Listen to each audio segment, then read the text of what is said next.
Hello everyone, welcome to study मिट। Friends, मैं आज इंडियन पॉलिटी लेकर आया हूँ जो कि भारतीय राज्य व्यवस्था है। और मैं इस दो पार्ट में कराने वाला हूँ इसे। ये हमारे पूर्वावलोकन घटना चक्र बीपीएससी का।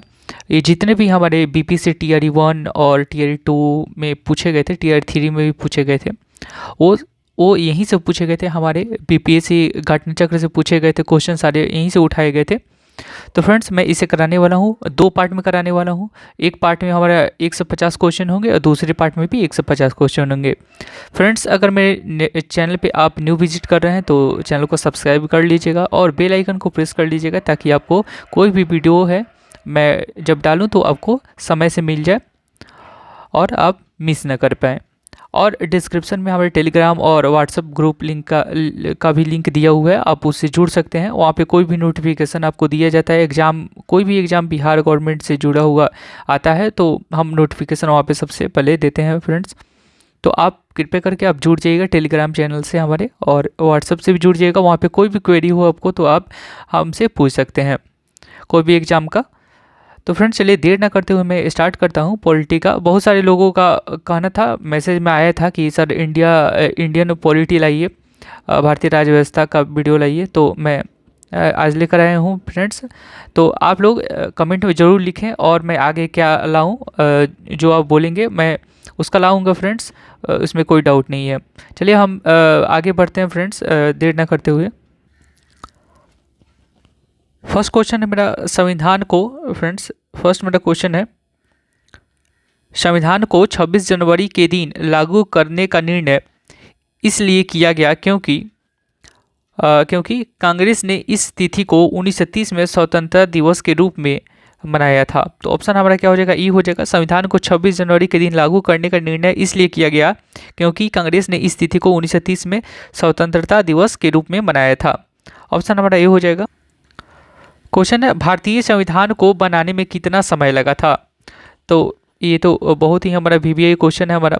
क्या हो जाएगा? ऑप्शन ई हो जाएगा, 2 वर्ष 11 माह और 18 दिन। भारतीय संविधान को बनाने में कितना समय लगा था? तो 2 वर्ष 11 माह और 18 दिन लगा था, जो कि भारतीय संविधान के निर्माण और उसके अंगीकृत होने तक संविधान सभा को कुल 2 वर्ष 11 माह 18 दिन का समय लगा था। संविधान सभा की पहली बैठक 9 दिसंबर 1946 को, याद रखिएगा, 9 दिसंबर 1946 को हुई थी, जबकि 26 नवंबर 1949 को संविधान को अंगीकृत किया गया था। तो यहाँ हमसे 3 क्वेश्चन इसे निकल गया।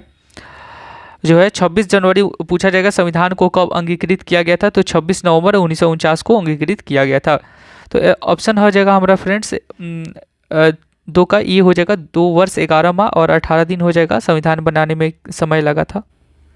अगला क्वेश्चन है फ्रेंड, भारतीय संविधान में शामिल है। तो भारतीय संविधान में हमारा शामिल है तो क्या हो जाएगा? ई हो जाएगा। 395 अनुच्छेद, 22 भाग और 12 सूचियां हैं। याद रखिएगा, भारतीय संविधान में शामिल है 395 अनुच्छेद, 22 भाग, जो कि अनुच्छेद अभी ज़्यादा बढ़ गए हैं, 400 से अबव हो गए हैं। लेकिन अगर ये पूछेगा भारतीय संविधान में शामिल है तो पहले का ये डाटा है हमारा 395 अनुच्छेद, 22 भाग और 12 सूचियाँ। ये भारतीय संविधान में लगभग 450 से अधिक अनुच्छेद हैं, जो कि अभी हमारे अनुच्छेद अब ज़्यादा हो गए हैं और 395 से। तो अभी मैं बताया था 400 से अबव है, 450 से अधिक अनुच्छेद हैं, परंतु यह सभी मूल अनुच्छेदों के साथ उपखंड अर्थात क, ख, ग आदि के रूप में जुड़े हुए हैं। संविधान के मूल पाठ में 22 भाग, 395 अनुच्छेद और 8 अनुसूचियाँ थीं। 8 अनुसूचियाँ थीं। संशोधनों के द्वारा कुछ नए अनुच्छेद जोड़े गए और कुछ अनुच्छेद निकाले भी गए। नई अनुसूचियां भी जोड़ी गई और उनकी संख्या 8 से बढ़कर 12 हो गई। याद रखिएगा, जब संविधान हमारा बना था तो उस समय हमारा अनुसूचिया की संख्या कितनी थी? 8 थी और बढ़ के अब 12 हो गई है फ्रेंड्स। क्वेश्चन है, भारतीय संविधान में, तो भारतीय संविधान में आपको बताना है 350 आर्टिकल्स, 350 आर्टिकल्स अनुच्छेद हैं। तो ये है हमारा बी हो जाएगा। भारतीय संविधान में है तो 300 आर्टिकल्स अनुच्छेद, 350 आर्टिकल्स अनुच्छेद, 400 से अधिक आर्टिकल्स अनुच्छेद, 500 से आर्टिकल, 500 से ज़्यादा। तो क्या हो जाएगा हमारा? ऑप्शन बी नहीं होगा फ्रेंड्स। क्या हो जाएगा हमारा? अभी बताए हैं 400 से अधिक हो जाएगा।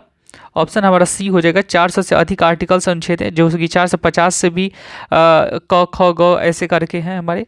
तो भारतीय संविधान में 400 से अधिक आर्टिकल्स हैं। ऑप्शन हमारा सी हो जाएगा।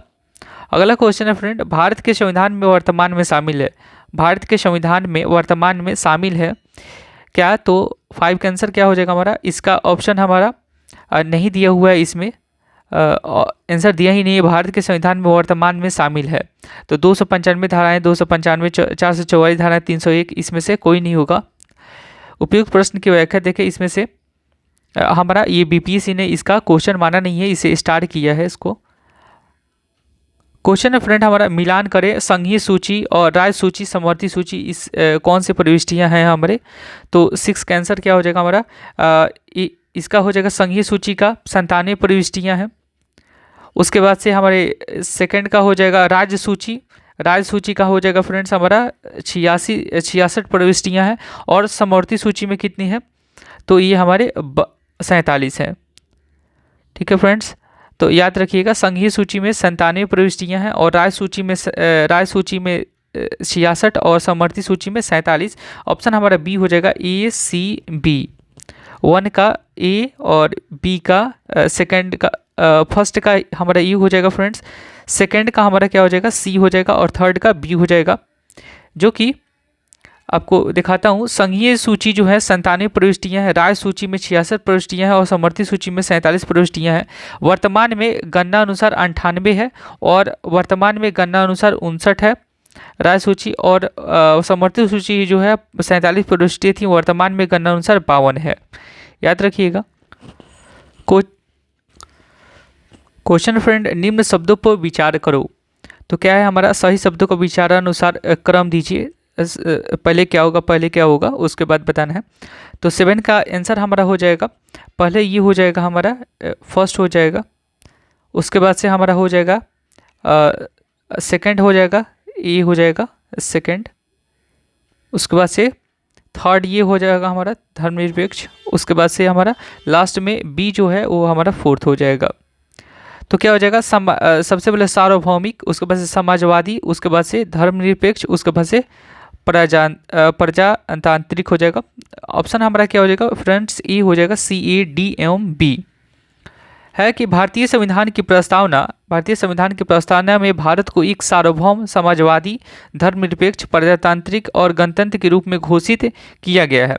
उल्लेखनीय है कि भारतीय संविधान में पंथ निरपेक्ष जो है, पंथ निरपेक्ष शब्द का उल्लेख किया गया है, न कि धर्मनिरपेक्ष का शब्द का उल्लेख किया गया है। तो फ्रेंड्स हमारा कौन सा ऑप्शन हो जाएगा? सी ए डी बी हो जाएगा। अगला क्वेश्चन फ्रेंड्स हमारा, भारत का संविधान जो है किसके द्वारा ग्रहण किया गया? तो भारत का संविधान जो है किसके द्वारा ग्रहण किया गया? क्या हो जाएगा? तो हमारा संविधान सभा के द्वारा ग्रहण किया गया। 8 का सी हो जाएगा आंसर। भारत का संविधान किसके द्वारा ग्रहण किया गया? तो संविधान सभा द्वारा किया गया। भारत का संविधान जो है संविधान सभा द्वारा ग्रहण किया गया। संविधान सभा की प्रथम बैठक संसद भवन के केंद्रीय कक्ष 9 दिसंबर 1946 को हुई थी, जो कि अभी बताए थे। और इसके अस्थायी सदस्य डॉक्टर सृजन सिन्हा को सभा के अस्थायी अध्यक्ष नियुक्त किया गया था। और 11 दिसंबर 1946 की बैठक में डॉक्टर राजेंद्र प्रसाद को अस्थायी अध्यक्ष निर्वाचित किया गया, जो कि 26 नवंबर 1946 को संविधान सभा ने भारतीय संविधान को अंतिम रूप प्रदान किया और संविधान को अंगीकार किया। तो पूछा जाएगा कि भारत संविधान को अंगीकार कब किया गया? तो 26 नवंबर 1946 को किया गया, याद रखिएगा।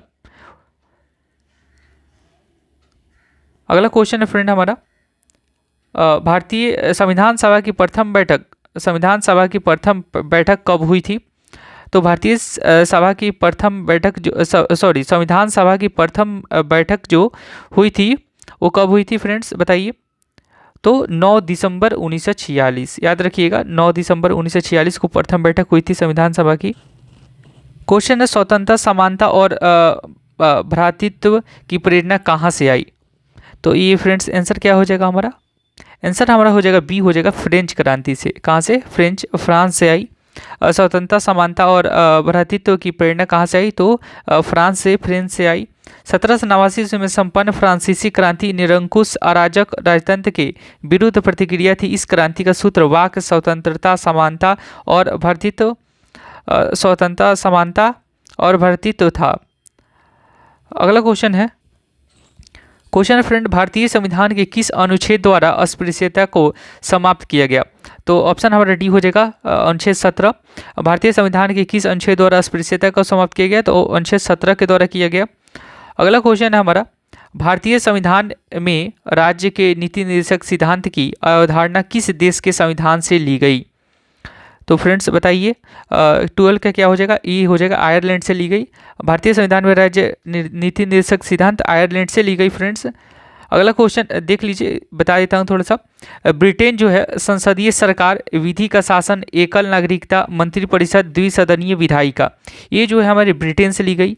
फिर से रिपीट करता हूँ, संसदीय सरकार, विधि का शासन, एकल नागरिकता, मंत्रिपरिषद, द्विसदनीय विधायिका, ये ब्रिटेन से ली गई।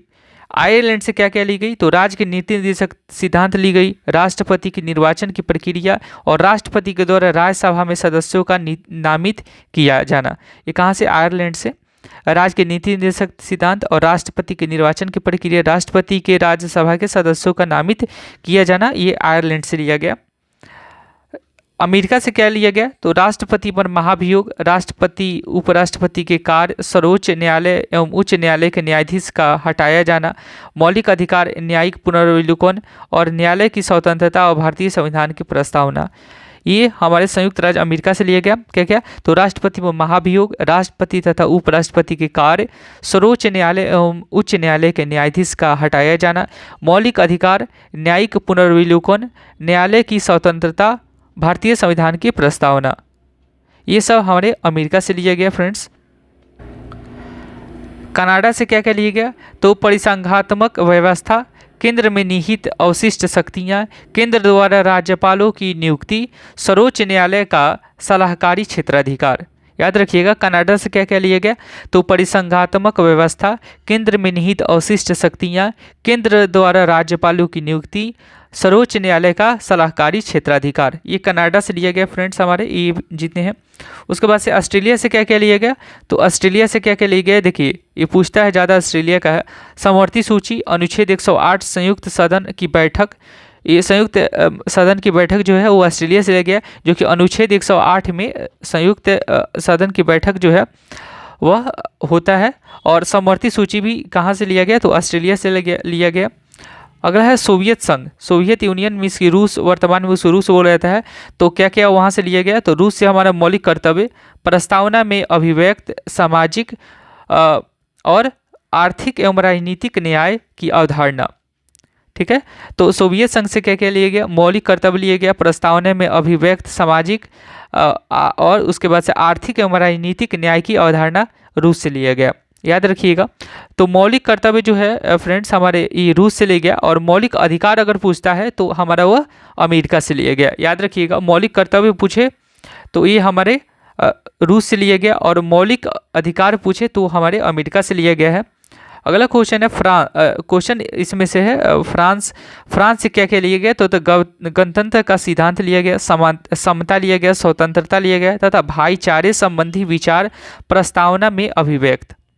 मीन्स कि भाईचारे संबंधी विचार जो है प्रस्तावना में अभिव्यक्त हो, और स्वतंत्रता तथा भाईचारे संबंधी विचार प्रस्तावना में अभिव्यक्त हो, ये हमारे फ्रांस से लिया गया। और गणतंत्र का सिद्धांत और समता भी फ्रांस से लिया गया। अगला क्वेश्चन है जर्मनी से क्या लिया गया? तो जर्मनी से आपातकाल के दौरान मौलिक अधिकारों का निलंबन, बस जर्मनी से लिया गया है। आपातकाल के दौरान मौलिक अधिकारों का निलंबन, वो जर्मनी से लिया गया है। दक्षिण अफ्रीका से क्या लिया गया है? तो राज्यसभा के सदस्यों का निर्वाचन और संविधान संशोधन। क्या लिया गया दक्षिण अफ्रीका से? तो राज्यसभा के सदस्यों का निर्वाचन और संविधान संशोधन दक्षिण अफ्रीका से लिया गया है। जापान से क्या लिया गया है? तो जापान से विधि द्वारा स्थापित प्रक्रिया की अवधारणा जो है वो जापान से लिया गया है। तो याद रखिएगा, दक्षिण अफ्रीका का याद रखिएगा, राज्यसभा के सदस्यों का निर्वाचन, राज्यसभा के सदस्यों का निर्वाचन दक्षिण अफ्रीका, और संविधान संशोधन, जो संविधान में हमारे संशोधन होते हैं वो कहाँ से लिया गया? तो दक्षिण अफ्रीका से ही लिया गया। ये हमारे ज़्यादा क्वेश्चन पूछता है कि संविधान संशोधन जो है वो किस देश से लिया गया है? तो दक्षिण अफ्रीका। याद रखिएगा, जापान में क्या होता है? जापान से क्या लिया गया? तो विधि द्वारा स्थापित प्रक्रिया की अवधारणा जो है वो हमारा, जैसे में कोई भी नेता जब किसी पद को शपथ दिलाता है या स्थापित प्रक्रिया की अवधारणा दिलाता है विधि द्वारा, तो जापान से ही इसका लिया गया है। क्या जापान से लिया गया? याद रखिएगा फ्रेंड्स। अगला क्वेश्चन है भारतीय संविधान में भारतीय संविधान में मौलिक अधिकारों के विचार का संदर्भ किस देश से लिया गया है? तो अभी बताए हैं मौलिक अधिकार किससे लिए गए हैं फ्रेंड्स? मैंने बताया था मौलिक कर्तव्य जो है वो रूस से लिया गया है, और मौलिक अधिकार जो है वो किससे लिया गया है? तो अमेरिका से लिया गया है। अभी मैं बताया था कि मौलिक कर्तव्य जो है वो रूस से लिया गया है, और मौलिक अधिकार पूछेगा तो अमेरिका से लिया गया है, याद रखिएगा। अगला क्वेश्चन है, सूची 1 को सूची 2 से मिलाइए और नीचे दिए गए कूटों का प्रयोग करते हुए उत्तर का चयन कीजिए। तो 14 का आंसर हो जाएगा फ्रेंड्स हमारा, इसका डी हो जाएगा आंसर हमारा डी हो जाएगा। तो फ्रेंड्स चलिए इसको हम मिलाते हैं कैसे। तो राज्य के नीति निर्देशक सिद्धांत बताइए फ्रेंड्स, ये राज्य के नीति निर्देशक सिद्धांत जो है ये यह हमारा कौन सा देश से लिया गया है? तो ये आयरलैंड से हो गया है। ए का क्या हो जाएगा? 3 हो जाएगा। मौलिक अधिकार किससे लिए गया है? तो अभी बताए हैं मौलिक अधिकार जो है वो हमारी अमेरिका से लिए गया है, जो कि बी का 4 हो जाएगा। और मौलिक कर्तव्य पूछे तो क्या हो जाएगा? रूस हो जाएगा। संघ एवं राज्यों के बीच संबंध की समवर्ती सूची जो है वह कहाँ से लिया गया है? तो अभी बताए हैं ऑस्ट्रेलिया से लिया गया है। ये हमारा क्या हो जाएगा? सी का 1 हो जाएगा। संघ एवं राज्यों के बीच संबंध की समवर्ती सूची जो है वह ऑस्ट्रेलिया से लिया गया है। डी हमारा है भारत राज्यों का संघ जिसमें केंद्र को अधिक शक्ति प्रदान की गई है, वह कहाँ लिया गया है? तो कनाडा से लिया गया है। आंसर 2 हो जाएगा, कनाडा से लिया गया है। भारत राज्यों का संघ एवं जिसमें केंद्र को अधिक शक्ति प्रदान की गई वो कनाडा से लिया गया है। तो याद रखिएगा फ्रेंड्स, इसका यही मिलान सही है जो कि मैंने अभी कराया था कि कौन से नियम कहाँ से लिया गया है, तो किस देश से लिया गया है। तो ये फ्रेंड्स क्लियर हो गया आपको। फिर से इसको रिवाइज कर लीजिएगा। कोई फ्रेंड्स रटने से पहले उसको ज़्यादा समझिए और समझ के याद कीजिए ताकि खूब अच्छा से याद हो जाए। और जल्दी याद जो है रटने से रटिएगा तुरंत 2 मिनट याद रहेगा फिर भूल जाइएगा। तो उससे अच्छा है कि उसको समझिए पहले, उसको समझ के एक बार लिखिए और फिर से उसको याद कीजिए, वो आराम से याद हो जाएगा और जल्दी याद हो जाएगा और ज़्यादा दिन तक याद रहेगा। चलिए फ्रेंड्स अगला क्वेश्चन है, भारतीय संविधान के भाग 4 में राज्य की नीति निर्धारक सिद्धांत जो है वर्णित है। भारतीय संविधान की यह बात विश्व के किस देश के संविधान से प्रेरित व प्रभावित है? तो भाग 4 बोल रहे हैं, तो 15 का आंसर क्या हो जाएगा फ्रेंड्स? हमारा डी हो जाएगा, आयरलैंड हो जाएगा। भारतीय संविधान के भाग 4 में राज्य के नीति निर्धारक और नीति निर्देशक सिद्धांत जो है अभी बताया हूँ किस देश से लिया गया था? आयरलैंड से लिया गया, जो कि भाग 4 में है। अगला क्वेश्चन है, भारत ने सुदृढ़ केंद्र के साथ संघीय ढांचा का विचार कहाँ से लिया है? तो 16 का आंसर क्या हो जाएगा? बी हो जाएगा, कनाडा हो जाएगा। अगला क्वेश्चन है फ्रेंड, भारत के संविधान की प्रस्तावना में निम्नलिखित में से किस एक को पहले मुख्य रूप से सम्मिलित नहीं किया गया था? बताइए फ्रेंड्स, क्या हो जाएगा? डी हो जाएगा, समाजवाद और धर्मनिरपेक्षता को शामिल नहीं किया गया था। आंसर हमारा डी हो जाएगा। अगला क्वेश्चन है, भारतीय संविधान की प्रस्तावना में किस संशोधन समाजवादी धर्मनिरपेक्ष शब्द जोड़े गए? बताइए फ्रेंड्स, आंसर क्या हो जाएगा? हमारा सी हो जाएगा, 42वां में जोड़े गए। भारतीय संविधान की प्रस्तावना में किस संशोधन द्वारा समाजवादी एवं धर्मनिरपेक्ष शब्द जोड़े गए? तो 42वां में जोड़े गए। क्वेश्चन है, निम्नलिखित में से कौन सा भारतवर्ष को एक धर्मनिरपेक्ष राज्य के रूप में वर्णित करता है? बताइए फ्रेंड्स। तो 19 का आंसर क्या हो जाएगा? हमारा डी हो जाएगा, संविधान की प्रस्तावना जो है वह भारतवर्ष को एक धर्मनिरपेक्ष राज्य के रूप में वर्णित करता है। अगला क्वेश्चन है हमारा, संवैधानिक उपचार का अधिकार किसके अंतर्गत आता है? बताइए। मौलिक अधिकार, संवैधानिक अधिकार, कानूनी अधिकार, प्राकृतिक अधिकार क्या हो जाएगा? तो हमारा 20 का आंसर क्या हो जाएगा फ्रेंड्स? तो क्या आंसर हो जाएगा फ्रेंड्स? संवैधानिक उपचार का अधिकार किसके अंतर्गत आता है? तो ये हमारा हो जाएगा एक से उपयुक्त में से ई हो जाएगा, उपयुक्त में से एक से अधिक हो जाएगा फ्रेंड्स। हमारा मौलिक अधिकार आ जाएगा, संवैधानिक अधिकार आ जाएगा और कानूनी अधिकार हो जाएगा। तो हमारा ई आंसर हो जाएगा, मौलिक अधिकार, कानूनी अधिकार और संवैधानिक अधिकार हो जाएगा। अगला क्वेश्चन है फ्रेंड हमारा 21 है, भारत के संविधान का कौन सा अनुच्छेद देवनागरी लिपि में हिंदी को संघ के सरकारी भाषा के रूप में मान्यता देता है? तो 21 का आंसर क्या हो जाएगा फ्रेंड्स? हमारा सी हो जाएगा, 343 जो है वह भारत के अनुच्छेद देवनागरी लिपि में हिंदी को संघ के सरकारी भाषा के रूप में मान्यता देता है। अगला क्वेश्चन है फ्रेंड्स हमारा, क्वेश्चन है, निम्नलिखित में से कौन संविधान सभा की व्यापार समिति के व्यवस्थापन के पहले अध्यक्ष थे? तो 22 का आंसर क्या हो जाएगा फ्रेंड्स? हमारा बताइए। 22 का आंसर हमारा हो जाएगा सी, कन्हैयालाल मनिकालाल मुंशी थे, सी हो जाएगा। निम्न में से कौन संविधान सभा की व्यापार समिति के व्यवस्थापन के पहले अध्यक्ष थे? तो कन्हैयालाल मनिकलाल मुंशी, ऑप्शन हमारा सी हो जाएगा। क्वेश्चन है प्रथमतः आपात स्थिति की घोषणा कितने समय काल के लिए समिति की जा सकती है? तो 23 का आंसर हमारा क्या हो जाएगा? सी हो जाएगा, 6 महीना हो जाएगा। आपातकाल की घोषणा कितने समय काल के लिए सीमित की जा सकती है? तो 6 माह हो जाएगा हमारा। अगला क्वेश्चन है हमारा केंद्र शासित प्रदेश के मुख्यमंत्री, केंद्र शासित प्रदेश के मुख्यमंत्री जहां पर इस तरह का प्रावधान है किसके द्वारा नियुक्त किए जाते हैं? तो 24 का आंसर क्या हो जाएगा फ्रेंड्स हमारा? 24 का आंसर जो है हमारा ई हो जाएगा, राष्ट्रपति। क्या हो जाएगा? राष्ट्रपति द्वारा केंद्र शासित प्रदेश के मुख्यमंत्री जहां पर इस तरह का प्रावधान हो किसके द्वारा नियुक्त किए जाते हैं? तो राष्ट्रपति के द्वारा किए जाते हैं। अगला क्वेश्चन फ्रेंड हमारा भारत के संसद का व्यय किसके द्वारा नियंत्रित किया जाता है? तो 25 का आंसर क्या हो जाएगा फ्रेंड्स हमारा? 25 का आंसर हमारा ई हो जाएगा, उपयुक्त में से कोई नहीं, उपयुक्त में से एक से अधिक हो जाएगा।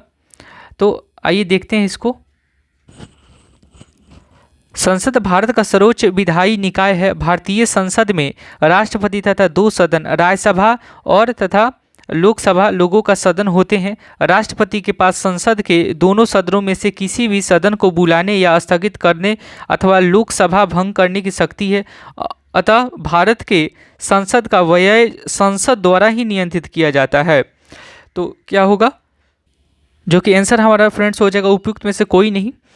हमारा भारत के संसद का व्यय जो है वो संसद द्वारा ही निर्णय होता है। और जो है हमारे इसमें बोल रहा था कि जो राष्ट्रपति हैं वो लोकसभा को भंग कर सकते हैं, बुला सकते हैं, और राज्यसभा कभी भंग नहीं हो सकता, और राज्यसभा को कभी भंग किया नहीं जा सकता, कोई नहीं कर सकता और ना होता है फ्रेंड्स, याद रखिएगा। क्वेश्चन है फ्रेंड, जनहित याचिका की धारणा किस देश से उत्पन्न हुई?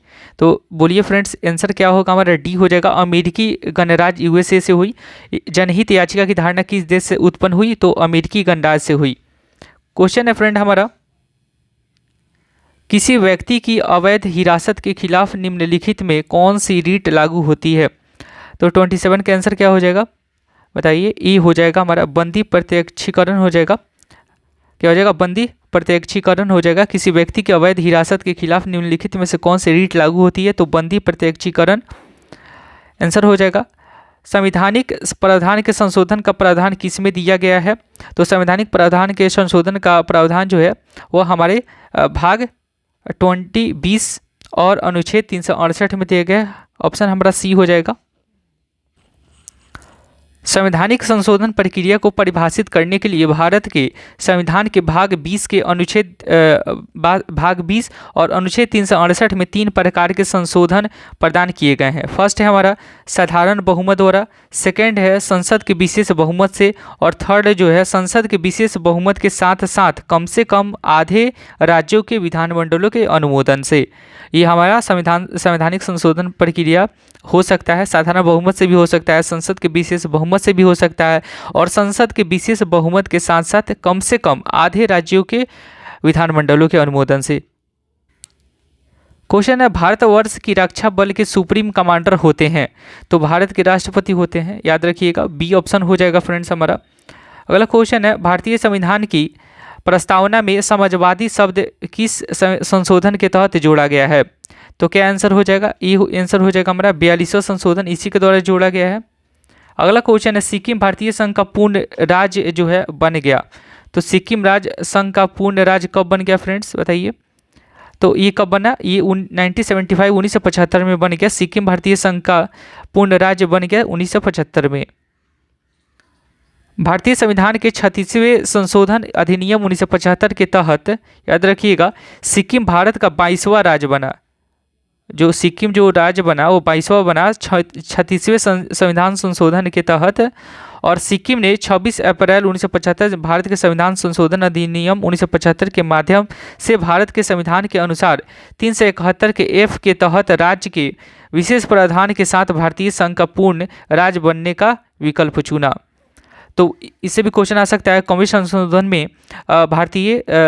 भारतीय सिक्किम को भारतीय राज्य सिक्किम को राज्य घोषित किया गया। तो 36वें संशोधन, और कब किया गया? तो 1975 के तहत किया गया, 1975 में किया गया। और कौन सा राज्य हमारा बना? तो 22वां राज्य बना। और कब पूरा डेट के साथ? तो 26 अप्रैल 1975 में। क्वेश्चन है, एक नया राज्य बनाने में संवैधानिक संशोधन के लिए कैसा बहुमत चाहिए? तो 32 का आंसर क्या हो जाएगा फ्रेंड्स? हमारा ई हो जाएगा, साधारण हो जाएगा। एक नया राज्य बनाने में संवैधानिक संशोधन के लिए कैसा बहुमत चाहिए? तो 2/3, 3/3, 2/3, आधे राज्यों का अनुसमर्थन, ये सब कुछ नहीं चाहिए। साधारण बहुमत से ही हमारा राज्य जो है वो संवैधानिक संशोधन के लिए ये बहुमत हो जाता है। तो एक नया राज्य बनाने में संवैधानिक संशोधन के लिए कैसा बहुमत चाहिए? तो साधारण बहुमत से ही हमारा हो जाता है फ्रेंड्स नया राज्य का गठन। अगला क्वेश्चन है, उन मौलिक अधिकारों का चयन करें जो भारतीय नागरिकों को प्राप्त है परंतु गैर नागरिकों को नहीं है। तो 33 का आंसर क्या हो जाएगा फ्रेंड्स? हमारा ई हो जाएगा। ऑप्शन 1 और 3 हो जाएगा, भाषण एवं अभिव्यक्ति की स्वतंत्रता और अल्पसंख्यकों के अधिकार। तो ऑप्शन ई हो जाएगा और फर्स्ट हो जाएगा और थर्ड हो जाएगा। याद रखिएगा, भाषण एवं अभिव्यक्ति की स्वतंत्रता और अल्पसंख्यकों के अधिकार। क्वेश्चन है फ्रेंड हमारा, राज्यसभा के चेयरमैन है, राज्यसभा के चेयरमैन है। तो 34 का आंसर क्या हो जाएगा फ्रेंड्स? हमारा ई हो जाएगा, भारत के उपराष्ट्रपति राज्यसभा के चेयरमैन है। ठीक है। क्वेश्चन है, उच्चतम न्यायालय की व्यवस्था अनुसार निजी भवनों के ऊपर राष्ट्रीय झंडे का फहराना डैश के तहत हर नागरिकों का मौलिक अधिकार है। तो 35 का आंसर क्या हो जाएगा फ्रेंड्स? हमारा बी हो जाएगा, संविधान का अनुच्छेद 19 के ई हो जाएगा, बी हो जाएगा। अगला क्वेश्चन है, भारतीय संविधान में संशोधन करके शिक्षा का अधिकार कब जोड़ा गया? तो 36 का आंसर क्या हो जाएगा फ्रेंड्स? आंसर हमारा हो जाएगा, ये हो जाएगा, ऑप्शन ई हो जाएगा, 1 अप्रैल 2010 हो जाएगा। भारतीय संविधान में संशोधन के शिक्षा का अधिकार कब जोड़ा गया? तो 1 अप्रैल 2010 में जोड़ा गया। अगला क्वेश्चन है हमारा, निम्न में से कौन सा एक मानव अधिकार भारतीय संविधान के अंतर्गत मौलिक अधिकार भी है?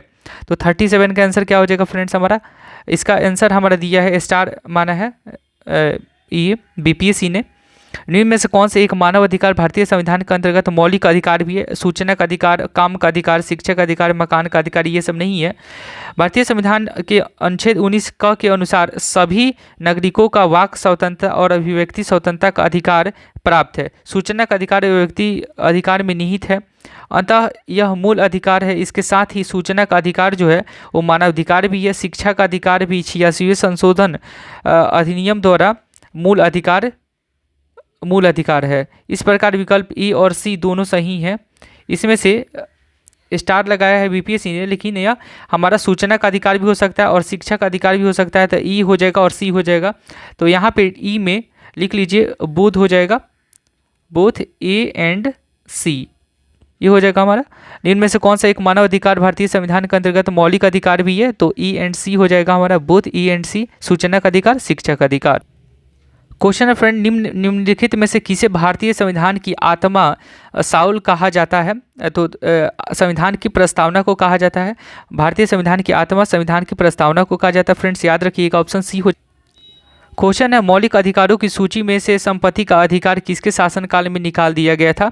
तो 39 का आंसर क्या हो जाएगा फ्रेंड्स? हमारा डी हो जाएगा, मोरारजी देसाई के शासनकाल में निकाल दिया गया था। मौलिक अधिकारों की सूची में से संपत्ति का अधिकार जो है वह निकाल दिया गया मोरारजी देसाई के कार्यकाल में। देख लीजिए, 44वें संविधान संशोधन 1978 द्वारा संपत्ति का अधिकार को मौलिक अधिकार से कानूनी अधिकार में परिवर्तित कर दिया गया। हमारा संपत्ति का जो अधिकार है उसको मौलिक अधिकार से कानूनी अधिकार में परिवर्तित कर दिया गया। वर्तमान में संपत्ति का अधिकार भारतीय संविधान के अनुच्छेद 300 क के तहत कानूनी अधिकार के रूप में स्थापित है। 44वें संविधान संशोधन 1978 में आपातकाल के बाद मोरारजी देसाई भारत के प्रधानमंत्री थे। उसी समय इसको 44वें संशोधन में 1978 के द्वारा संपत्ति के अधिकार को मौलिक अधिकार से कानूनी अधिकार में ऐड कर दिया गया, इसको जोड़ दिया गया। अगला क्वेश्चन है, मौलिक अधिकारों की मूल सूची में निम्नलिखित में से किसे जोड़ा गया? बताइए, मौलिक अधिकारों की मूल सूची में निम्नलिखित में से किसे जोड़ा गया फ्रेंड्स? क्या हो जाएगा? तो हमारा सी हो जाएगा, धार्मिक स्वतंत्रता का अधिकार हो जाएगा। क्या हो जाएगा आंसर? हमारा सी हो जाएगा, धार्मिक स्वतंत्रता का अधिकार। 6 मौलिक अधिकारों में समानता का अधिकार है, स्वतंत्रता का अधिकार है, उसके बाद से शोषण के विरुद्ध अधिकार है, उसके बाद से धर्म की स्वतंत्रता का अधिकार है, और उसके बाद से सांस्कृतिक हो जाएगा, और शैक्षिक अधिकार है। संवैधानिक, सांस्कृतिक और शैक्षिक ये हो जाएगा, पूरा एक ही में हो जाएगा 5, और संवैधानिक उपचारों का अधिकार भी शामिल है। तो क्या हो जाएगा फ्रेंड्स, हमारा हो गया 6। 6 मौलिक अधिकारों में कौन कौन, तो समानता का अधिकार, स्वतंत्रता का अधिकार, शोषण के विरुद्ध अधिकार, धर्म की स्वतंत्रता का अधिकार, और सांस्कृतिक और शैक्षिक अधिकार, और 6 हो जाएगा संवैधानिक उपचारों का अधिकार। फ्रेंड्स, तो आंसर हमारा क्या हो जाएगा इसका, ऑप्शन सी हो जाएगा, धार्मिक स्वतंत्रता का अधिकार। अगला है क्वेश्चन हमारा, क्वेश्चन है भारतीय संविधान के भाग 4 में दिए गए निर्देशित सिद्धांतों में निम्न में से कौन सा से सूची संबंध है, तो बता। तो हमारा ये तो हो ही जाएगा, समान कार्य के लिए समान वेतन। भाग 4 में दिए गए निर्देशित सिद्धांतों में निम्न में से कौन सी सूचीबद्ध है, तो समान कार्य के लिए समान वेतन ये भी हो, और समान नागरिक संहिता, मतलब मीन्स कि हमारा 1 और 2 हो जाएगा फ्रेंड्स, 1 और 2 हो जाएगा, समान नागरिक संहिता और समान कार्य के लिए समान वेतन। ऑप्शन हमारा क्या हो जाएगा, बी हो जाएगा, 1 और 2 हो जाएगा। अगला क्वेश्चन है भारत के संविधान में मौलिक कर्तव्य किस संविधान संशोधन के द्वारा जोड़ा गया, तो 42 का आंसर क्या हो जाएगा फ्रेंड्स, हमारा बी हो जाएगा, 42वें संविधान संशोधन। जितने भी संविधान जोड़े गए हैं वो 42वें में जोड़े गए हैं और 44वें में हटाए गए हैं। 42वें संविधान संशोधन 1976 में ये हमारे जोड़े गए हैं, और 1978 में हैं वो सब हटाए गए हैं, जो कि 44वां संशोधन है। भारत का राष्ट्रपति कितनी बार पुनः चुनाव के लिए पात्र होता है, तो 43 का आंसर क्या हो जाएगा फ्रेंड्स, हमारा डी हो जाएगा, कितनी भी बार हो सकता है, उसका कोई लिमिट नहीं होता है। क्वेश्चन है भारत के राष्ट्रपति अपनी शक्तियों का प्रयोग करते हैं, तो भारत के राष्ट्रपति अपनी शक्तियों का प्रयोग करते हैं फ्रेंड्स, ये आंसर क्या हो जाएगा, सीधे अथवा अपने अधीनस्थ अधिकारियों द्वारा करते हैं। ऑप्शन हमारा ये हो जाएगा, सीधे अथवा अपने अधीनस्थ अधिकारियों द्वारा करते हैं। अगला क्वेश्चन है संविधान द्वारा केंद्रीय सरकार की कार्यपालिका शक्ति निहित की गई है, तो 45 का आंसर क्या हो जाएगा फ्रेंड्स बताइए, तो बी हो जाएगा, राष्ट्रपति में की गई है। संविधान द्वारा केंद्रीय सरकार की कार्यपालिका शक्ति निहित जो है राष्ट्रपति में की गई है। अगला क्वेश्चन है हमारा भारत का कार्यपालिका अध्यक्ष कौन है, तो 46 का आंसर क्या हो जाएगा फ्रेंड्स, हमारा ए हो जाएगा, राष्ट्रपति हो जाएगा। भारत का कार्यपालिका अध्यक्ष जो है वह कौन है, तो राष्ट्रपति है।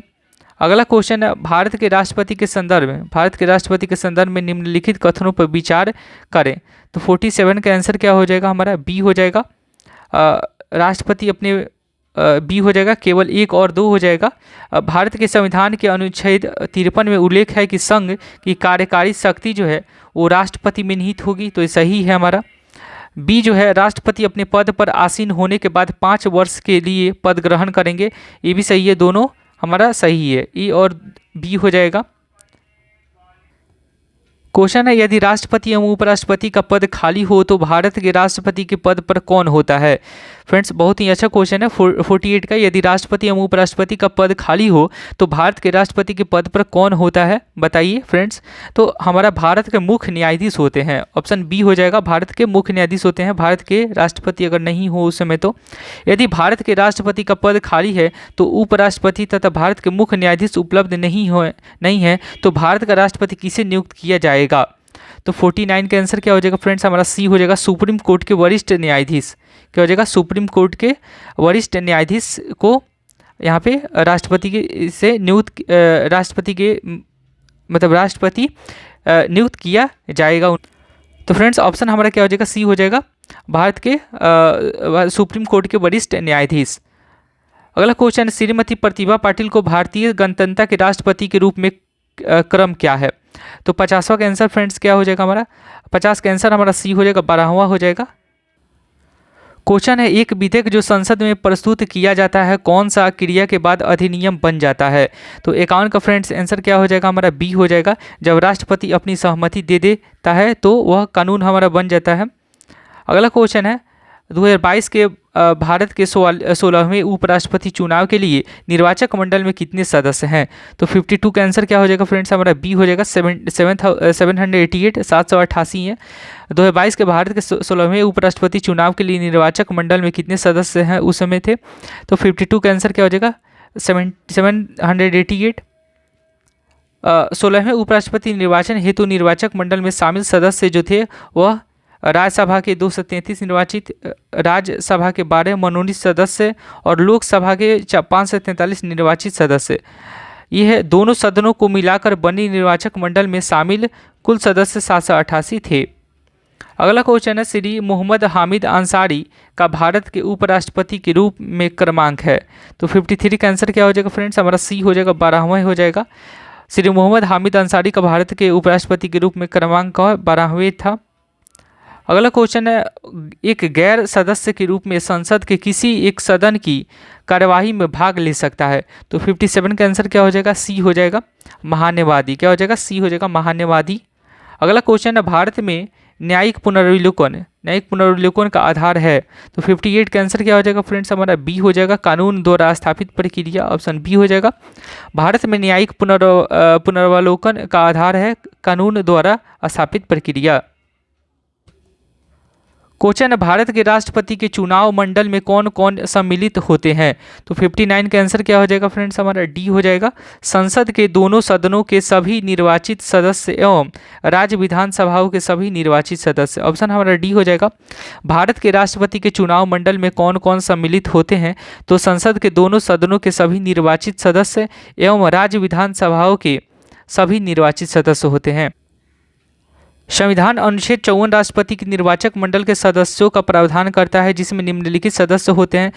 फर्स्ट है, संसद के दोनों सदनों की निर्वाचित सदस्य होते हैं। याद रखिएगा, ये बहुत ही इलाइटेड क्वेश्चन है, ये पूछते रहता है। राज्यों की विधानसभाओं की निर्वाचित सदस्य होते हैं। थर्ड हमारा है, दिल्ली और पुदुचेरी विधानसभाओं की निर्वाचित सदस्य 17वें संविधान संशोधन 1992 द्वारा अंतः स्थापित हुआ है। दिल्ली और पुदुचेरी विधानसभाओं के निर्वाचित सदस्य भी होते हैं और राज्यों के विधान परिषदों के सदस्य इस निर्वाचक मंडल में शामिल नहीं होते हैं। याद रखिएगा इस पॉइंट को, राज्यों की विधान परिषदों के सदस्य इस निर्वाचक मंडल में शामिल नहीं होते हैं। मीन्स कि विधान परिषद से हमारे कोई भी सदस्य शामिल इसमें नहीं होते हैं, केवल विधानसभाओं से होते हैं। याद रखिएगा, राज्य के जितने भी विधानसभाएं हैं उनसे हमारे निर्वाचित सदस्य होते हैं। ये भी पूछे कि विधानसभाओं के सदस्य तो नहीं, निर्वाचित सदस्य। याद रखिएगा, ये सदस्य केवल पूछे तो नहीं टिक कर दीजिएगा, इसलिए कि विधानसभाओं के पूछ देता है कि राज्यों के विधानसभाओं के सदस्य तो नहीं, ये सदस्य हमारा नहीं होगा फ्रेंड्स।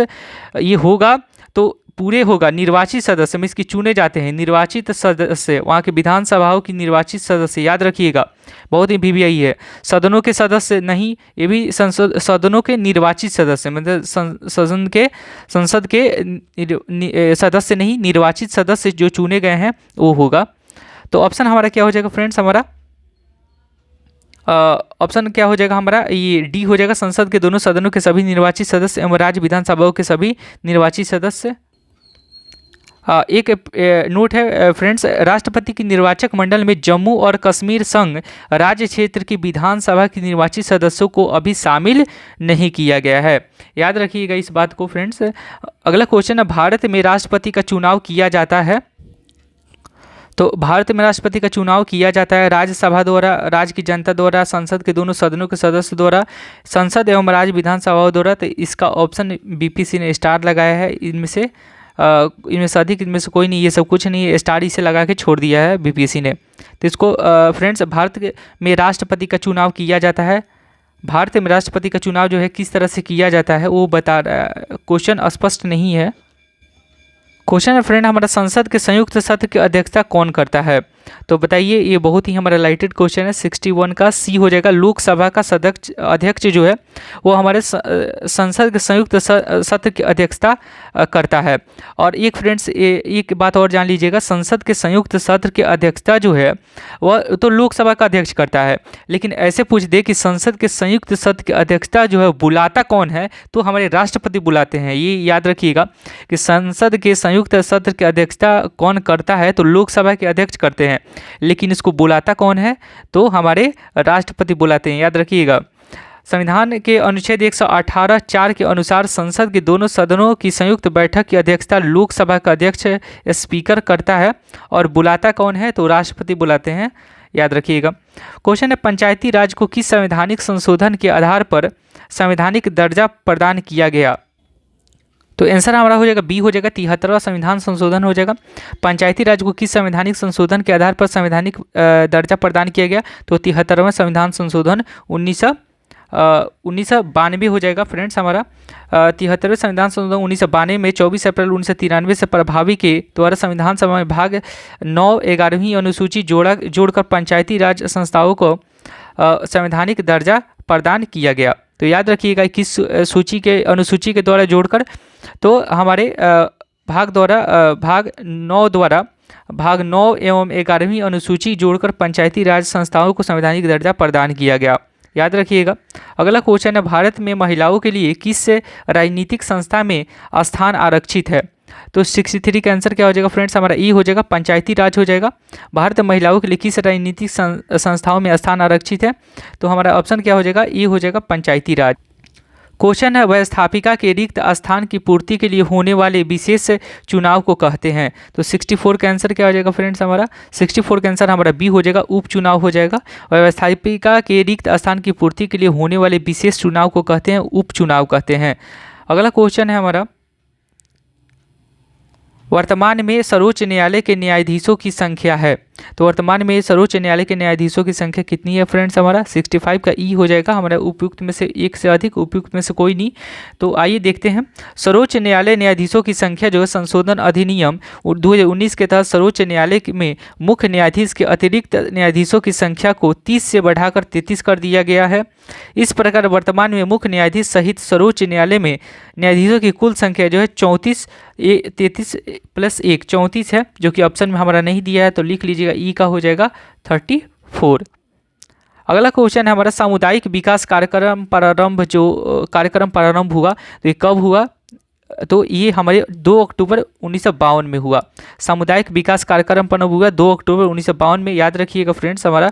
अगला क्वेश्चन है, पंचायत के चुनाव कराने हेतु निर्णय कौन लेता है? तो पंचायत का चुनाव कराने हेतु निर्णय कौन लेता है फ्रेंड्स हमारा? तो 67 का आंसर क्या हो जाएगा? 67 का आंसर बी हो जाएगा, राज्य सरकार हो जाएगा। राज्य सरकार जो है पंचायत के चुनाव कराने का निर्णय लेता है। क्वेश्चन है, पंचायती राज प्रणाली किस सूची में है? तो पंचायती राज प्रणाली जो है वो हमारी किस सूची में है फ्रेंड्स? तो हमारा राज सूची में है। पंचायती राज प्रणाली जो है वो हमारी राज सूची में, याद रखिएगा। अगला क्वेश्चन है, पंचायत के चुनाव कराने हेतु निर्णय किसके द्वारा लिया जाता है? 69 का आंसर क्या हो जाएगा? राज्य सरकार, ये भी हो जाएगा, बी आंसर हमारा हो जाएगा, राज्य सरकार। अगला क्वेश्चन हमारा, एक एमपी की सीट को रिक्त घोषित किया जा सकता है यदि वह सदन में लगातार डैश की अवधि के लिए अनुपस्थित रहता है। तो कितने दिन तक अनुपस्थित रहता है कोई उसे अवधि के लिए उसे रिक्त घोषित किया जा सकता है फ्रेंड्स? तो आंसर हमारा हो जाएगा 2 माह। कितने? 70 का आंसर हमारा क्या हो जाएगा? 2 माह। अगला क्वेश्चन है, राज्यसभा में होते हैं, तो राज्यसभा में क्या होते हैं? 250 सदस्य, जिनमें से 12 सदस्य भारत के राष्ट्रपति द्वारा मनोनीत किए जाते हैं। ऑप्शन हमारा सी हो जाएगा, राज्यसभा में होते हैं 250 सदस्य होते हैं, जिसमें से 12 सदस्य जो है भारत के राष्ट्रपति द्वारा मनोनीत किए जाते हैं। ऑप्शन हमारा सी हो जाएगा। अगला क्वेश्चन है, राज्यसभा में प्रतिनिधित्व में शामिल है, तो 72 का आंसर क्या हो जाएगा फ्रेंड्स हमारा? डी हो जाएगा, उपयुक्त में से एक से अधिक हो जाएगा। तो देखते हैं क्या क्या। तो हमारे देखिए, राज्यसभा में प्रतिनिधित्व में शामिल है कौन? तो भारत के राष्ट्रपति द्वारा मनोनीत सदस्य, ये हो जाएगा। नागरिकों द्वारा सीधे चुने गए सदस्य, अप्रत्यक्ष रूप से नागरिकों को द्वारा उनके प्रतिनिधियों के माध्यम से चुने गए सदस्य नहीं। ये हमारा ई हो जाएगा, ई और बी हो जाएगा, उपयुक्त में से एक से अधिक हो जाएगा। अगला क्वेश्चन है फ्रेंड हमारा, हमारे संविधान के अनुसार राज्यसभा का कार्यकाल जो होता है वो कितने दिन का होता है? तो बताइए फ्रेंड्स, 73 का आंसर क्या हो जाएगा हमारा? डी हो जाएगा, समाप्त होने का विषय नहीं है, जो है हमारे संविधान के अनुसार राज्यसभा का कार्यकाल जो है।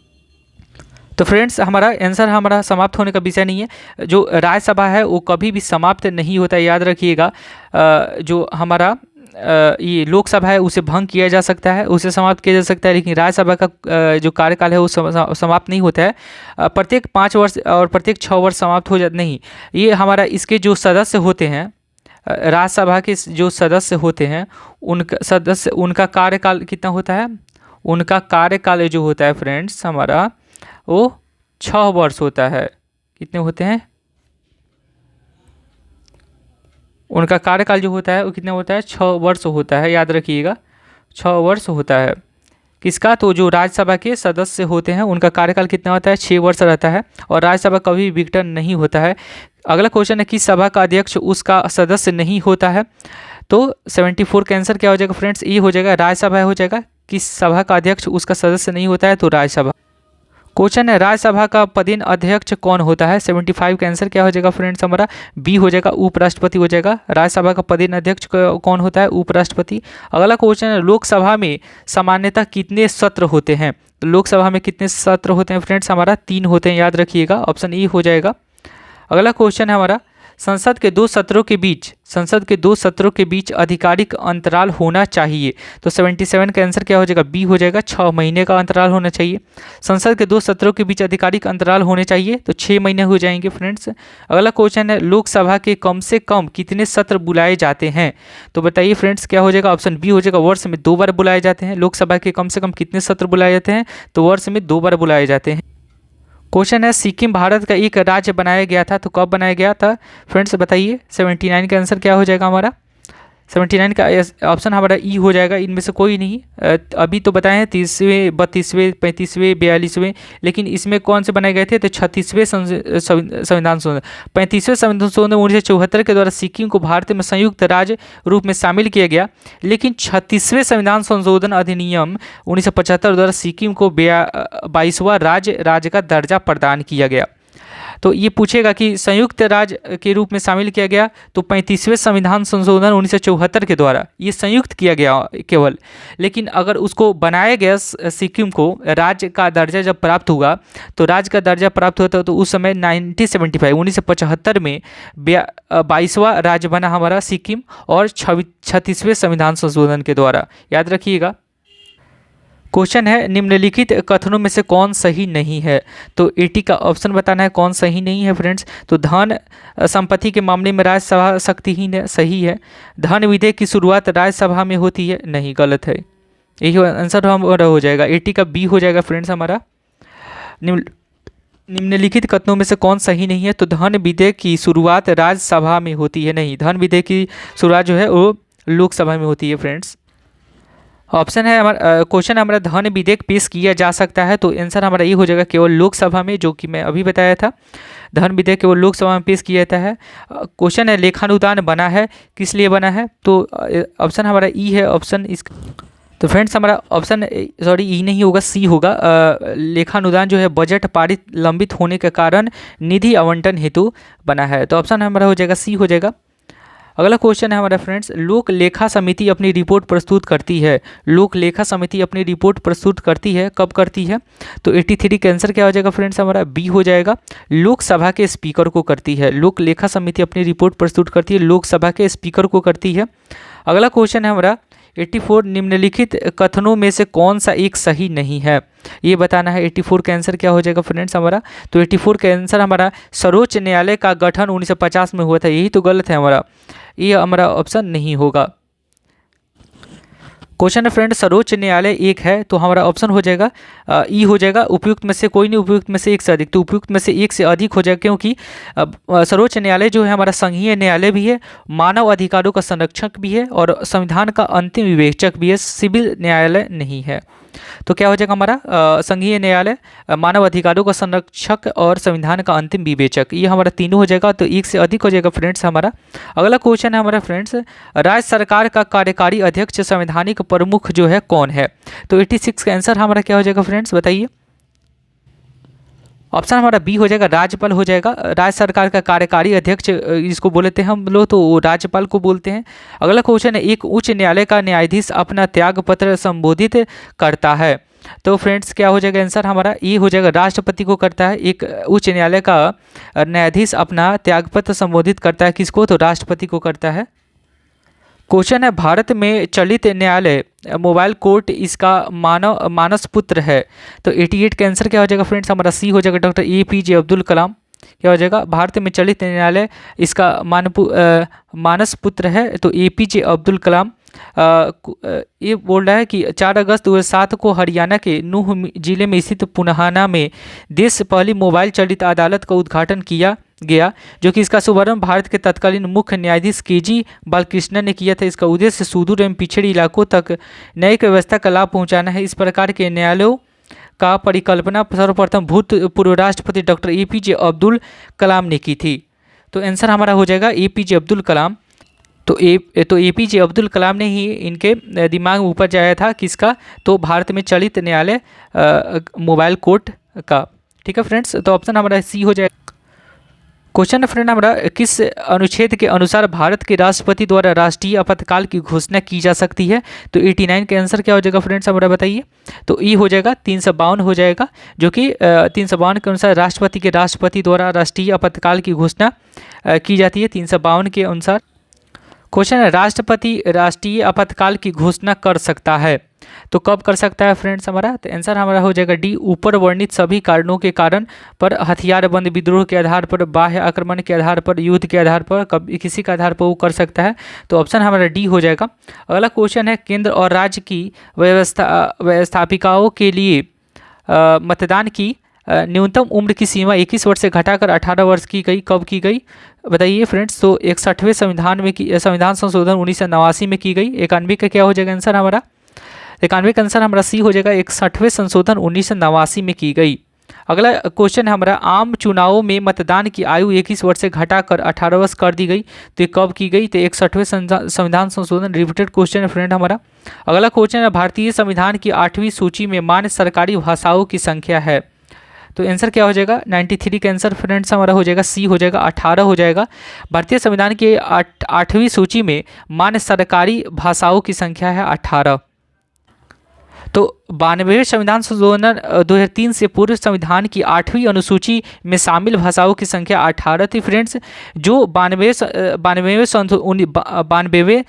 संविधान संशोधन के बाद अब 22 हो गई है। तो याद रखिएगा, पहले जो थी उस समय 18 थी, लेकिन अब जो है 22 हो गई है। क्वेश्चन है, सीडीपी एवं एनईएस के पुनर्गठन के लिए 1975 में एनडीसी द्वारा स्थापित समिति का नाम बताएं जिसने ग्रामीण स्थानीय सरकार की त्रिस्तरीय प्रणाली का सुझाव दिया था। तो 94 का आंसर क्या हो जाएगा फ्रेंड्स हमारा? ये आंसर हो जाएगा बलवंत राय मेहता समिति हो जाएगा, ऑप्शन ई हो जाएगा। अगला क्वेश्चन है फ्रेंड्स हमारा, भारत में पंचायती राज की अनुशंसा के लिए बनी समिति के अध्यक्ष थे। तो 95 का आंसर क्या हो जाएगा फ्रेंड्स हमारा? 95 का आंसर क्या हो जाएगा फ्रेंड्स बताइए? तो ई हो जाएगा बलवंत राय मेहता। क्या हो जाएगा? बलवंत राय मेहता। भारत में पंचायती राज की अनुशंसा के लिए बनी समिति के अध्यक्ष थे बलवंत राय मेहता। अगला क्वेश्चन है फ्रेंड हमारा, विकेंद्रीकरण प्रणाली की सिफारिश किसने की थी? तो 96 का आंसर क्या हो जाएगा फ्रेंड्स हमारा? सी हो जाएगा बलवंत राय मेहता। फ्रेंड्स मैं ये बता रहा था कि ये जो हम करा रहे हैं क्वेश्चन घटना चक्र पूर्वावलोकन से, तो ये हमारे अप्रैल तक का अपडेटेड क्वेश्चन है। जितने भी बीपीएससी में और बीपीएससी TRE1 TRE2 TRE3 में जितने भी क्वेश्चन आए थे यहीं से आए थे, और वो सभी का प्रीवियस ईयर भी है और उसके भी प्रीवियस ईयर 38वीं से लेकर 69वीं तक जितने भी हमारे बीपीएससी के क्वेश्चन हैं वो सभी इसी में हैं, पूरा अपडेटेड है। ये हमारे 30 अप्रैल तक का ये अपडेटेड है हमारा। चलिए फ्रेंड्स आगे बढ़ते हैं। हमारे क्वेश्चन है, जिस समिति की सिफारिश जो है वो पर भारत में पंचायती राज की स्थापना की गई उसका अध्यक्ष कौन था? तो 97 का आंसर क्या हो जाएगा फ्रेंड्स हमारा? 97 का ऑप्शन हमारा सी हो जाएगा, बलवंत राय मेहता हो जाएगा। अगला क्वेश्चन है, निम्नलिखित विशेषताओं में से केंद्रीय शासन व्यवस्था के लिए कौन सा सही नहीं है? तो फ्रेंड्स बताइए कौन सा सही नहीं है? तो 98 का आंसर हमारा हो जाएगा सी हो जाएगा, बड़े देशों के लिए आदर्श है जो ये सही नहीं है। त्वरित निर्णय लचीलापन ये सही है, बड़े देशों के लिए आदर्श ये सही नहीं है हमारे केंद्रीय शासन व्यवस्था के लिए।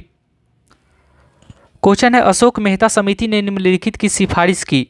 तो 99 का आंसर क्या हो जाएगा फ्रेंड्स? 99 का आंसर हमारा क्या हो जाएगा? तो बी हो जाएगा, पंचायती राज की द्विस्तरीय सरकार द्वारा।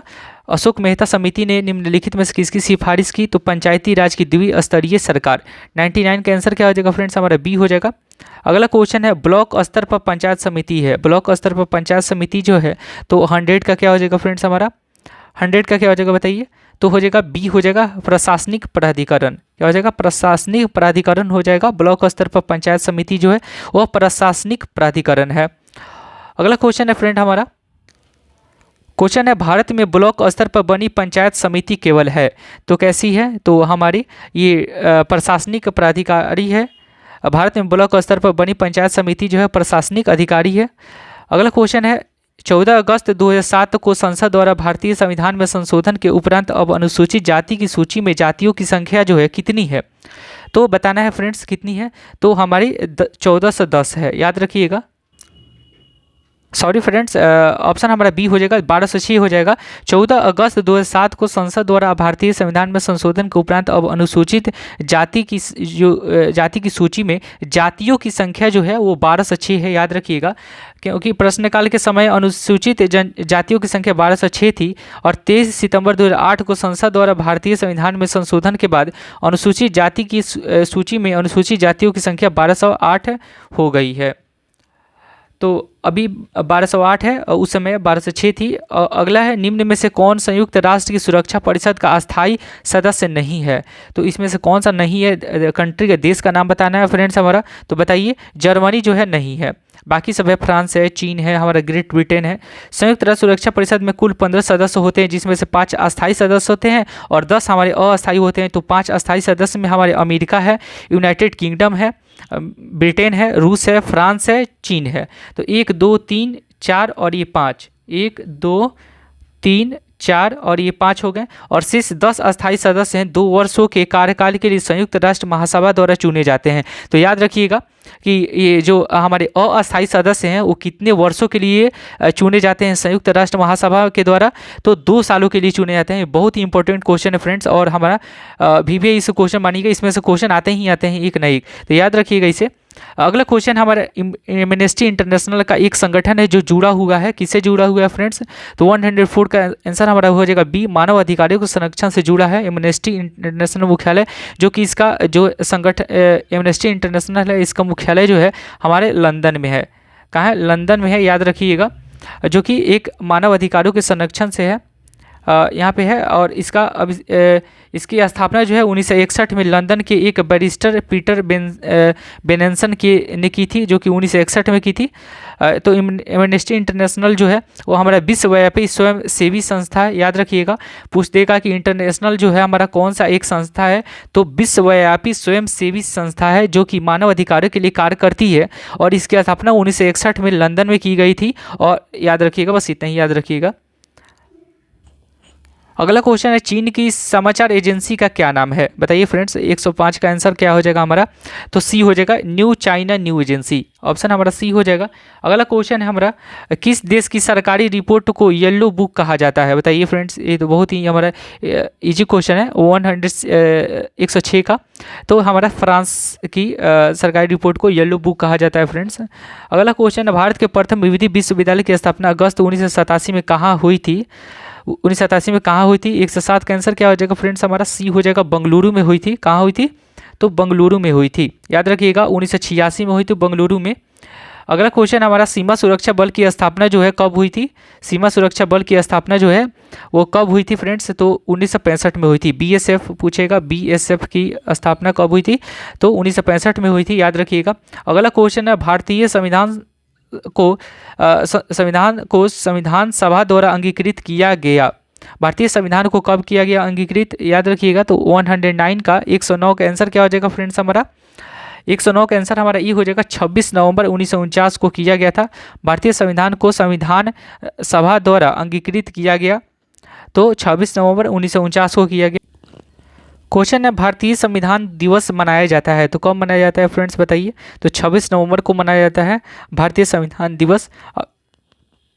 अगला क्वेश्चन है भारतीय संविधान को अपनाया गया था, तो किसके द्वारा? संविधान सभा द्वारा या ब्रिटिश संसद, गवर्नर जनरल, भारतीय संसद द्वारा? तो 1 से 11 का आंसर क्या हो जाएगा फ्रेंड्स बताइए? संविधान सभा द्वारा, ऑप्शन ई हो जाएगा। भारतीय संविधान को अपनाया गया था संविधान सभा द्वारा, याद रखिएगा। अगला क्वेश्चन है भारतीय संविधान की प्रस्तावना के सिलसिले में निम्नलिखित में से कौन सा क्रम सही है? तो 1 से 12 का आंसर क्या हो जाएगा? डी हो जाएगा फ्रेंड्स हमारा, सार्वभौम, सत्ता संपन्न, समाजवादी, धर्मनिरपेक्ष और जनवादी गणतंत्र, ऑप्शन हमारा डी हो जाएगा। क्वेश्चन है कि भारतीय संविधान की प्रस्तावना के सिलसिले में निम्नलिखित में से कौन सा क्रम सही है? तो ये हमारा सार्वभौम, सत्ता संपन्न, समाजवादी, धर्मनिरपेक्ष, जनवादी गणतंत्र, ये हमारा सही है फ्रेंड्स, ऑप्शन हमारा डी हो जाएगा। अगला क्वेश्चन है फ्रेंड्स हमारा, क्वेश्चन है भारतीय संविधान की प्रस्तावना में भारत को किस रूप में घोषित किया गया है। तो 113 का आंसर क्या हो जाएगा, सी हो जाएगा फ्रेंड्स हमारा, एक सार्वभौम समाजवादी धर्मनिरपेक्ष प्रजातांत्रिक और गणतंत्र, ऑप्शन हमारा सी हो जाएगा। अगला क्वेश्चन है भारत में लौकिक सार्वभौमिकता क्योंकि संविधान की प्रस्तावना आरंभ होती है। तो 114 114 का आंसर क्या हो जाएगा फ्रेंड्स बताइए। 114 का आंसर हमारा हो जाएगा डी हो जाएगा, हम भारत के लोक शब्दों से।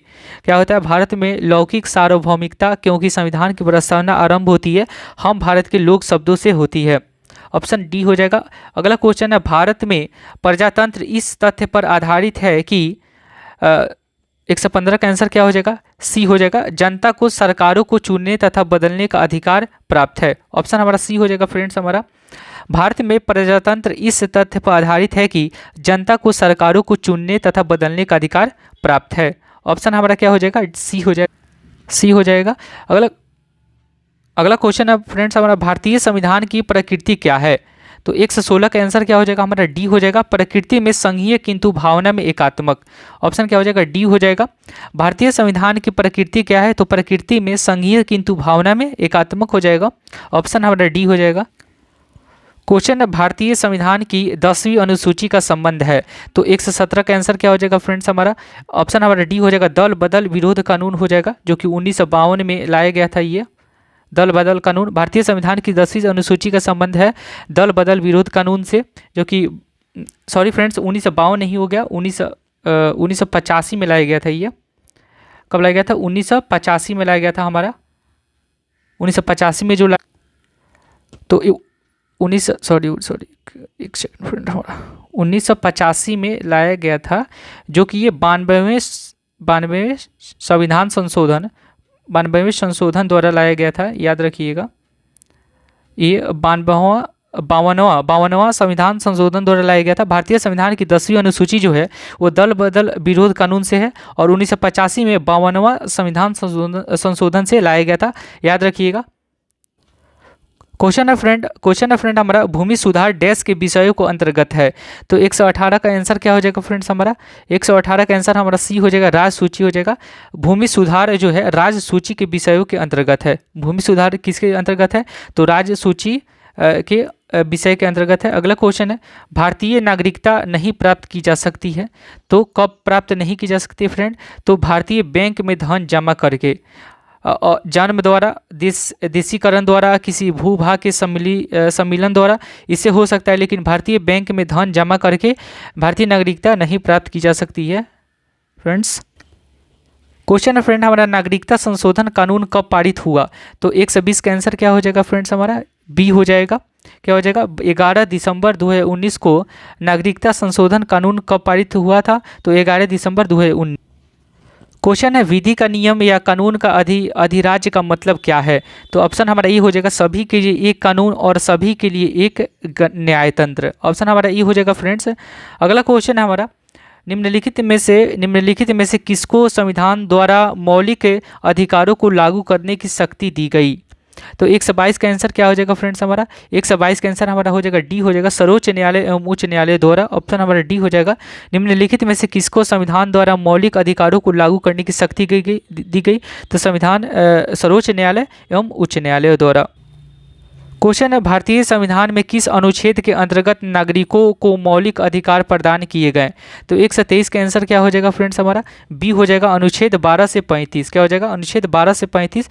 भारतीय संविधान में किस अनुच्छेद के अंतर्गत नागरिकों को मौलिक अधिकार प्रदान किए गए, तो अनुच्छेद 12 से 35 हो जाएगा। भारतीय संविधान के भाग 3 में अनुच्छेद 12 से 35 तक मौलिक अधिकारों का वर्णन किया गया है। वर्तमान में कुल 6 मौलिक अधिकार प्रदान किए गए हैं, जो कि मैंने बताए थे आपको। भारत के अगला क्वेश्चन है, भारत के संविधान का निम्नलिखित में से कौन सा अनुच्छेद प्रेस की स्वतंत्रता से संबंधित है। तो 124 का आंसर क्या हो जाएगा, ई हो जाएगा, अनुच्छेद 19 का ई हो जाएगा। 19 से 22 तक का स्वतंत्रता अधिकारों का उल्लेख किया गया। अनुच्छेद 19 का क है जो वाक और अभिव्यक्ति की स्वतंत्रता से संबंधित है, जिसमें प्रेस की स्वतंत्रता भी निहित है। अगला क्वेश्चन है फ्रेंड्स हमारा, निम्नलिखित में से कौन सा मूलभूत अधिकार नहीं है इनमें से। तो 125 का आंसर बताना है। आंसर हमारा हो जाएगा बी हो जाएगा, संपत्ति का अधिकार जो है वो मूलभूत अधिकार नहीं है, संवैधानिक प्राधिकार का अधिकार है। शांतिपूर्वक एकत्र होने का अधिकार है, देश भर में आज़ादी के साथ आने जाने का अधिकार है, लेकिन हमारे संपत्ति का अधिकार जो है वो मूलभूत अधिकार नहीं है। अगला क्वेश्चन है फ्रेंड हमारा, निम्नलिखित में सार्वभौमिक निम्नलिखित संवैधानिक उपचारों में से किसे पोस्टमार्टम भी कहा जाता है? बताइए फ्रेंड्स हमारा। तो 1 से 26 का आंसर बताइए क्या हो जाएगा? सी हो जाएगा, उत्प्रेषण को कहा जाता है, जो कि निम्नलिखित संवैधानिक उपचारों में से किसे पोस्टमार्टम भी कहा जाता है? तो उत्प्रेषण। अगला क्वेश्चन है, एक कल्याणकारी राज्य का आदर्श वर्णित है। तो हमारा 127 का आंसर क्या हो जाएगा फ्रेंड्स हमारा? बताइए 127 का आंसर क्या हो जाएगा फ्रेंड्स? ये हो जाएगा राज्य के नीति निर्देशक तत्व हो जाएगा। एक कल्याणकारी राज्य का आदर्श वर्णित है, राज्य के नीति निर्देशक तत्व। अगला क्वेश्चन हमारे, भारत में निम्नलिखित में से किसके अंतर्गत पंचायती राज्य प्रणाली की व्यवस्था की गई है? भारत में निम्नलिखित में से किसके अंतर्गत पंचायती राज्य प्रणाली की व्यवस्था की गई है? बताइए फ्रेंड्स। 128 का आंसर सी हो जाएगा, राज्य के नीति निर्देशक सिद्धांत। ये हमारा सी हो जाएगा, रिपीटेड क्वेश्चन है। अगला है क्वेश्चन, राज्य के नीति निर्देशक सिद्धांत किस प्रकार का मौलिक अधिकारों से भिन्न है? तो 129 का आंसर बताना है, सी हो जाएगा, नीति निर्देशक सिद्धांत परिवर्तनीय नहीं है, जबकि मौलिक अधिकार परिवर्तनीय है। तो ऑप्शन हमारा सी हो जाएगा।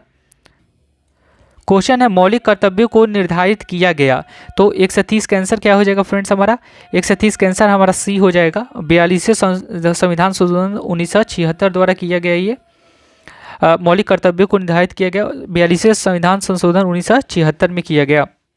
अगला क्वेश्चन है फ्रेंड्स हमारा, 42वें संविधान संशोधन के 10 आचार आदेशों को किस नाम से जाना जाता है? बताइए फ्रेंड्स क्या हो जाएगा? तो बी हो जाएगा, मौलिक कर्तव्य। क्या हो जाएगा? मौलिक कर्तव्य हो जाएगा। अगला क्वेश्चन है हमारा, निम्नलिखित में से भारत में मौलिक कर्तव्य कौन सा है? 132 का आंसर क्या हो जाएगा? बी हो जाएगा, हमारी मिली जुली संस्कृति की समृद्ध विरासत को संरक्षित करना। ऑप्शन हमारा बी हो जाएगा। भारत में मौलिक कर्तव्य कौन सा है? तो हमारी मिली जुली संस्कृति की समृद्ध विरासत को संरक्षित करना, यही हमारा मौलिक कर्तव्य है। अगला क्वेश्चन है राष्ट्रपति के बारे में बताना है। तो फ्रेंड्स क्या बताइएगा? तो संसद का हिस्सा होता है, राष्ट्रपति जो है संसद का एक हिस्सा होता है, याद रखिएगा। भारत में राष्ट्रपति का चुनाव किया जाता है। तो किस प्रकार किया जाता है? भारत में राष्ट्रपति का चुनाव किया जाता है। तो 134 का आंसर क्या हो जाएगा फ्रेंड्स हमारा? इसका भी स्टार लगाया है बीपीएससी ने।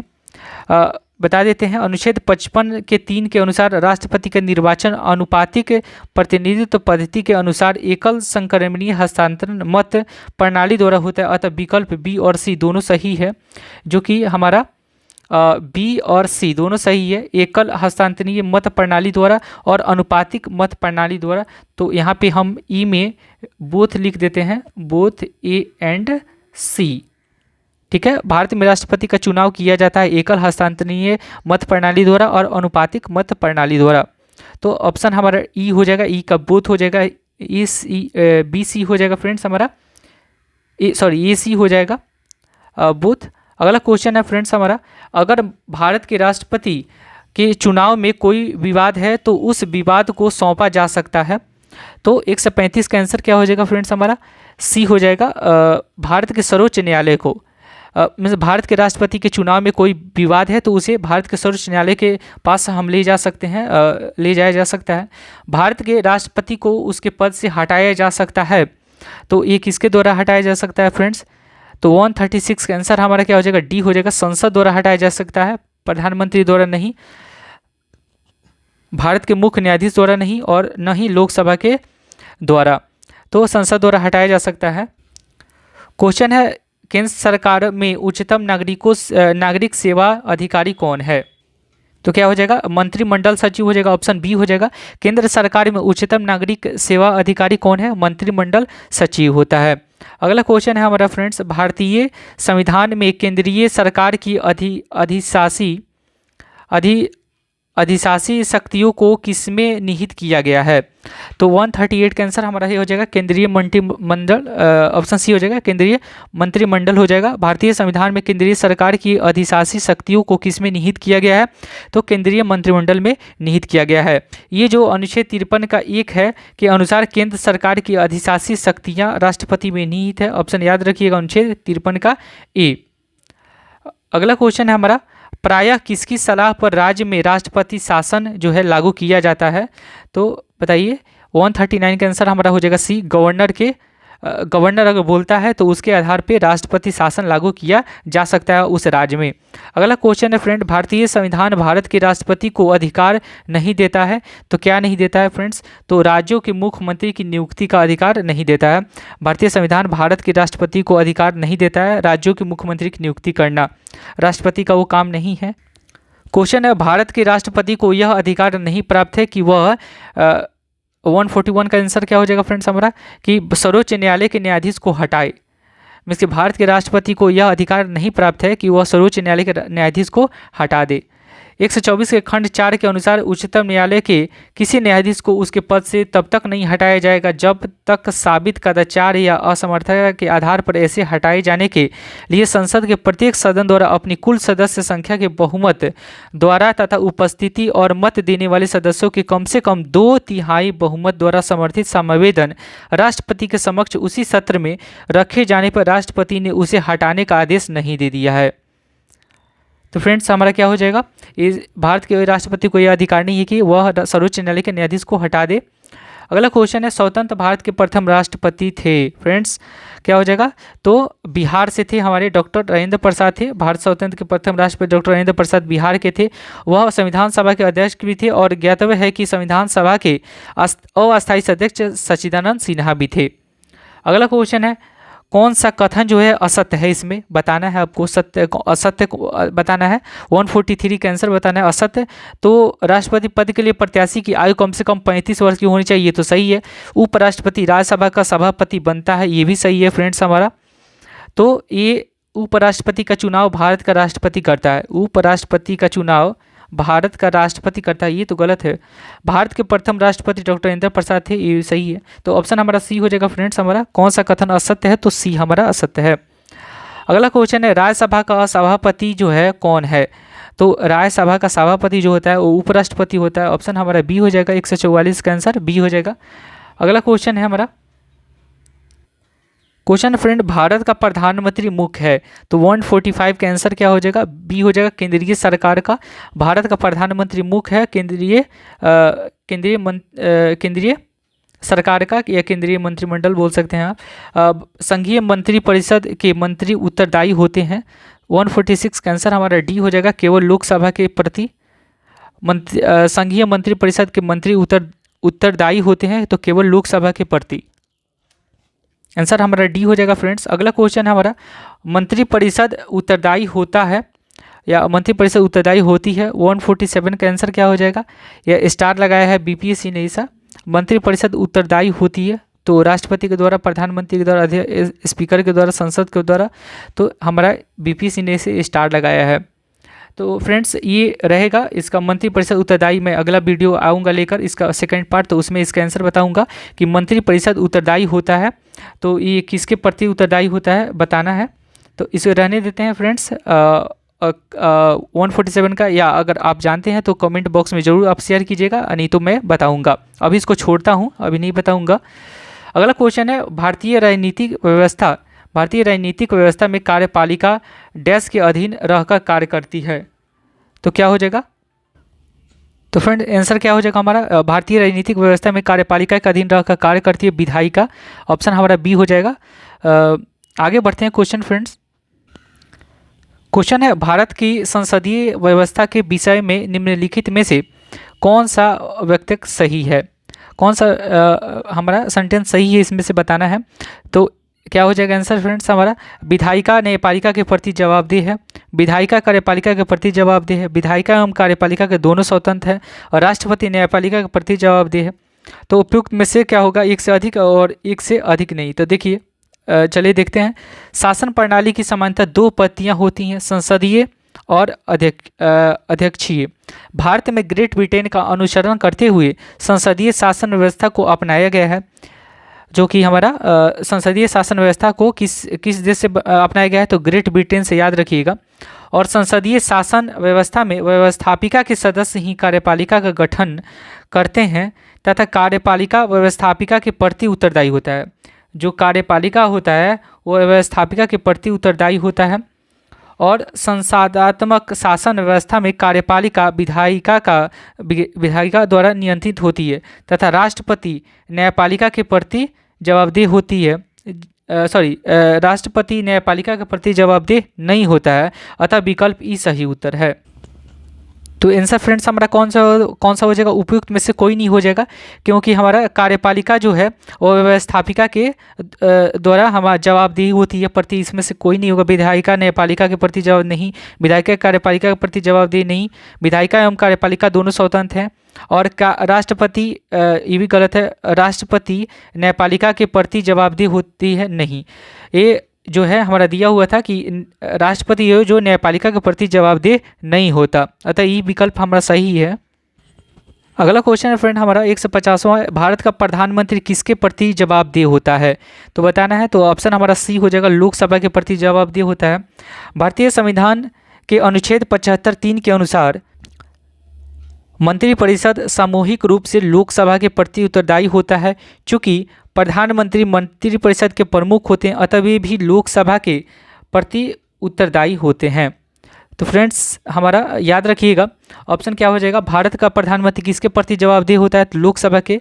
याद रखिएगा 75 के अनुच्छेद, भारतीय संविधान अनुच्छेद 75(3) के अनुसार मंत्रिपरिषद सामूहिक रूप से लोकसभा के प्रति उत्तरदायी होता है। तो क्वेश्चन पूछा जाएगा कि मंत्रिपरिषद सामूहिक रूप से लोकसभा के प्रति उत्तरदायी होता है किस अनुच्छेद में?